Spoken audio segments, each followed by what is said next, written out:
Ngayon naman makakausap natin si DOTC Assistant Secretary Dante Lantin. Asek Lantin, magandang tanghali. Si PR Arcangel po ito. Pia, magandang hapon. Magandang tanghali at sa lahat na nakikinig sa atin ngayon. Asek, kamusta ho ang inyong mga monitoring reports? Meron ho pa bang mga nananatiling stranded na pasahero via various means of transportation dahil sa Bagyong Glenda? Well, as of yung huling report po ng Coast Guard ay wala na po silang inulat na mga stranded.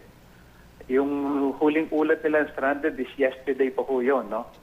Pero simula po nung rumagasan yung bagyo ay ang kanila minomonitor ngayon ay yung mga barges at yung mga vessels na nasa karagatan. At may mga minor report sila na nag-afloat yung ibang mga vessels dahil sa lakas ng current.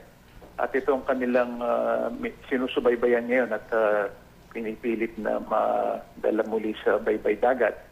Yun ho namang mga na-stranded as of yesterday ay taken care of na po ng NDSW saka ng LGU. Tungkol po naman dun sa mga bases natin ay effective pa rin ho yung direktiba ng LTFRB sa mga provincial bases na may mga RoRo services na hindi pa sila pwedeng magbiyahe hanggat walang go signal ang Coast Guard.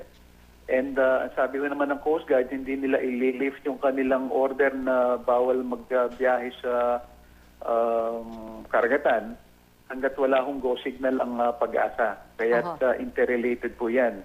Pero mukhang bumubuti na po ang panahon at we expect that in few hours ay mag-announce na po ang pag-asa ng normalization ng ating weather condition.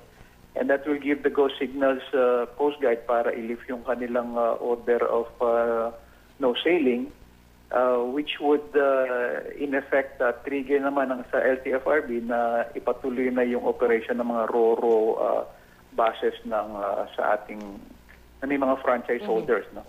At doon po naman sa airport, sarado pa rin ho ang NAIA, And ang sabi ho ng CAAP ay kiniklear ho nila yung runway ngayon. And as soon as maklear na ho ito, ay pwede na hong mag-land at mag-take off yung mga aeroplano. Pero in other areas like Cebu, normal hong operation doon other than those flights going to and from Manila. Yung po namang ating LRT, MRT, kung madagdag ko na Pia, no, to complete my update reports for you, ay oras na magkakuryente na po ay tatakbo na muli ang ating LRT saka MRT. Dahil sa kasalukuyan ay stop operation po sila dahil sa brownout dito sa Metro Manila. Siguro, Asek, paalala na lang po doon sa ating publiko yung mga may balak pang bumiyahe sa mga susunod na oras at pati bukas. Well, mag-antab yung may mga scheduled flight po ay makipag-coordinate po sa kanilang mga airlines at or makinig sa mga radio, sa mga bulletin upang sa ganun po ay ma-advise sila kung pwede na silang lumipad o hindi. Because kung hindi pa ay ang advice natin ay wag muna mapunta sa airport dahil it will only add up to their stress or problem later on, no? Doon ho naman sa mga magbibiyahe sa karagatan ay again, tingnan po natin at antabayan na magiging advice ng pag-asa. Sa land po naman ay wala ho namang pasok ngayon. Ay ang advice natin ay sa bahay na humuna tayo.